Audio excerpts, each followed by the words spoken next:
Three things you want to know about credit and credit cards December 2024. These are things that I've been learning and seeing the last couple of weeks. As you guys know, my name is Ryan Alexander from I Teach Credit. So pay attention to this. The first is I'm seeing a lot of people that used to get approved for credit cards in the 5s and the 600s for starter cards or some like Capital One cards. Those people are getting denied. They're getting denied, they're getting declined. And a lot of it has to do with if you have blemishes, if you have bad credit past, they're not as forgiving as they used to be. And I'm not sure exactly why that is, but I'm seeing it happen a lot more often, enough that I'm actually making a comment about it.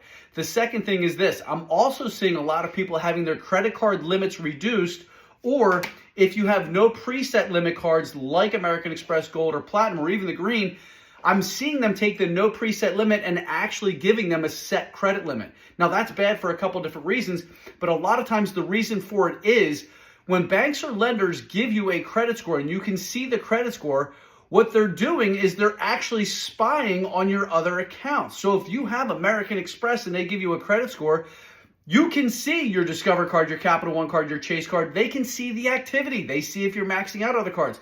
So what they're doing is if they're afraid that you're going to default or if they think you're going to run up some debt, they're retracting their credit limits. They're lowering them. I had another client just today. He had a $4,000 credit card, $3,800 balance. He paid it to zero. They dropped his credit limit from $4,000 down to $600. From $4,000 to $600 because they were afraid of him. And I'm seeing that happen a lot more often. And the last thing is, I'm not 100% sure of this. This is speculation, but I'm seeing a trend. If you're one of those people that disputes a lot of items or accounts, I'm seeing banks and lenders putting comments in declinations saying, we see a lot of dispute activity on your profile. We don't feel comfortable with your account or your application. I had a client read that to me today and I was like, whoa, that means all these people who think they're pulling out a magic eraser to delete and dispute activity that's on their credit profile. I'm not 100% sure. And again, if it is erroneous activity and you dispute it, obviously you have the right to. If you're disputing 5 or 6 or 10 different accounts on your credit profile, be prepared, especially if you dispute open active accounts. If you're disputing the inquiries, they have the right to shut those accounts down because they think there's fraud on your profile and they don't want to have the exposure.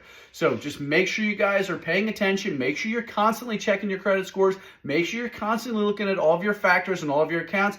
If you have questions, put the word credit below. Let's set up a phone call. Let's set up a Zoom call. Let's set up something so that I can answer your questions and maybe find out what problems you may be having. Or maybe if you're being denied or declined, if I log into your profile and we do a one-on-one session, I might be able to help you figure out what you need so that we can increase those approval odds or get rid of those declinations. All right? Thanks, guys. Have yourselves an awesome day.